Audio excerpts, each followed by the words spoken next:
British primatologist Jane Goodall sent a letter to every U.S. senator on Tuesday urging them to oppose a push in the U.S. Congress to allow oil drilling in Alaska's Arctic National Wildlife Refuge, a region environmentalists say is one of the world's last paradises. The Republican-led Senate is trying to open up the 1002 region on the coastal plain of the ANWR, a region inhabited by Gwich'in natives, caribou herds, polar bears and millions of birds that migrate to 6 of the world's 7 continents. If we violate the Arctic refuge by extracting the oil beneath the land, this will have devastating impact for the Gwich'in people, for they depend on the caribou herds to sustain their traditional way of life, Goodall said in the letter, a copy of which was seen by Reuters. The ANWR's very wildness speaks to our deeply rooted spiritual connection to nature, a necessary element of human psyche, wrote Goodall, best known for her study of chimpanzees in Tanzania.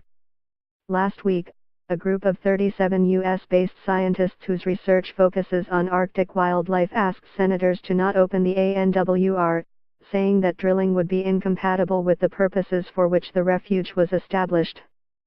The Senate Energy Committee on Wednesday will consider a bill spurred by Senator Lisa Murkowski, a Republican from Alaska and the head of the panel, to hold at least 2 lease sales in the ANWR over the next 10 years.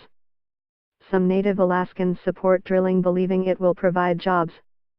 Matthew Rexford, a member of the Inupiat tribe and the tribal administrator of the village of Kaktovik, has said he believes technological advances mean drilling can be performed with little impact to the land. The administration of President Donald Trump is pursuing a policy to make the country energy dominant by maximizing oil, gas and coal production. Republicans say the 1002 portion of the ANWR is a non-wilderness area because the government put it aside decades ago for drilling. Republicans have attached the ANWR measure to budget legislation, which needs only 50 votes to pass the Senate, but faces hurdles with many provisions being added to it. Democrats are fighting the ANWR bill, saying that Republicans are trying to sneak it through the budget process, and that it would not survive as standalone legislation that would need 60 votes to pass.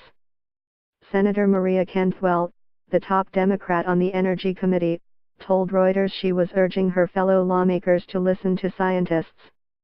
Does it take the voice of Jane Goodall to beg senators to stop hurting indigenous people and animals? Asked Cantwell. She's calling on them to set a conservation example instead of creating the next tragedy.